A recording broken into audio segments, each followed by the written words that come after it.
If I step outside of this apartment, I'm looking at 6 months in jail. Governments have been implementing lockdowns. It's ghostly. There's nobody out. And asking citizens to self-isolate to fight the coronavirus pandemic. I'm really trying to stay indoors as much as possible. They've enforced these measures using drones and police to hunt out rogue pedestrians, throwing turmeric water to tag people violating quarantines, and in some countries, even putting offenders in jail. There is police everywhere, so the chances of getting stopped are very high. We asked our reporters to document what life on lockdown looks like in 3 cities. Kind of surprised to see as many people out. It's so strange to see how people's behavior has changed. And found that some countries are more willing to enforce stricter measures than others in order to stop the virus. Italy has been one of the harder hit countries. In March, the government imposed a nationwide lockdown for everyone, including our reporter Margherita Stancati in Rome.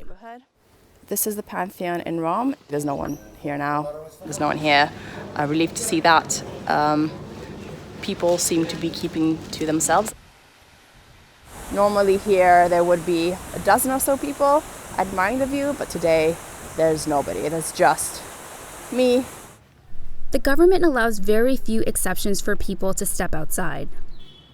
Basically, no one is really allowed out of their house unless they can prove they really have to. What does that mean? People can go out to go buy groceries, to go buy drugs, or if they have a job considered still essential, if they really can't work from home.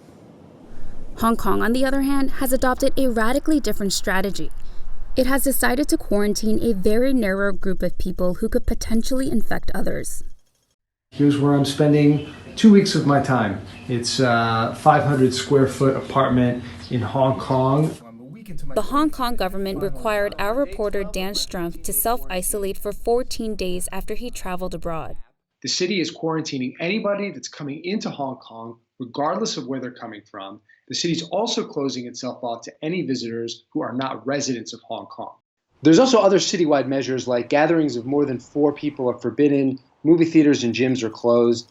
But that aside, Hong Kongers are relatively free. They can go out and shop. They can still go to restaurants that are still open. Meanwhile, the U.S. hasn't imposed a nationwide lockdown. Instead, many states have issued shelter-in-place orders. This is the first time I've left the building in about almost a week. In New York, the epicenter in the U.S., one of our editors, Daniela Hernandez, has been living in a system that may sound drastic. This is not life as usual. We've taken every action that government can take, remain indoors to the greatest extent. But towards the end of March, that didn't appear to be the case on the ground. Wow. So there's a lot of people here in Central Park. The same problem has arisen in California, where people have been going on hikes. Many people don't hesitate for a second to head outside, even if it means standing in line next to others. So this is the line to get into the local Whole Foods. It's wrapping way around the block. Just how crowded the streets are comes down to how difficult the government makes it for people to leave their homes. I can't even go out to get groceries, and I'm totally reliant on my friends to make deliveries to my apartment. Hong Kong decided to tightly control people in quarantine using high-tech surveillance equipment.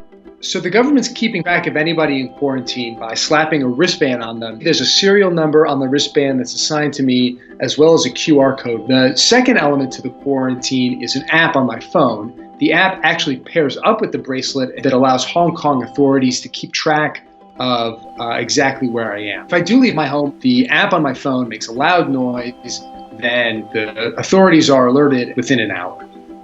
So Hong Kong was hit very hard by the SARS epidemic back in 2002 and 2003. And as a result of the lessons from that particular time, the city's been very bold in taking aggressive measures to contain the virus this time. And the population has been listening to the government. In Rome, as well as in Paris and other European cities, there are no high-tech devices like in Hong Kong. It's actually the opposite. The government has gone fully analog.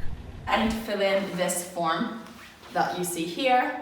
It's a self-declaration form. You have to acknowledge that you know what the rules are of the lockdown, and you have to state that you're not sick. Everyone who leaves their house is required to fill one of these in and carry it with them and hand it over to police if they ask for it.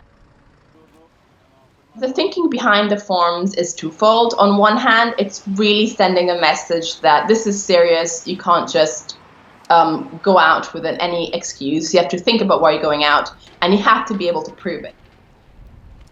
In New York, the government put faith in people's self-discipline, but soon realized it needed to become stricter as the number of cases and deaths rose. In New York, the governor recently announced that he was going to increase the fine for not social distancing from $500 to $1,000 because people weren't really adhering to it. But New York's consequences are not as severe compared to other regions. If you are found leaving the house, although you're supposed to be under quarantine because of your health condition, then you actually could face jail time. In Hong Kong, the penalty ranges up to 6 months in prison and a 25,000 Hong Kong dollar fine, which amounts to about $3,500 US or so. The most draconian lockdown was in China's Hubei province, where the pandemic first emerged.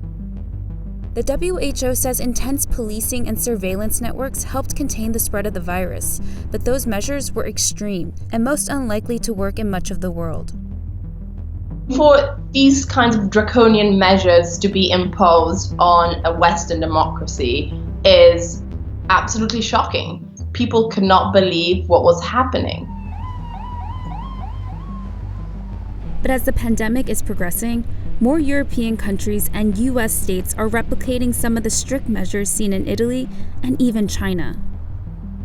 Although it seemed unthinkable when all this started, by and large people have understood why these restrictions are necessary, because the infections were just simply out of control. But who knows how long they're going to put up with it.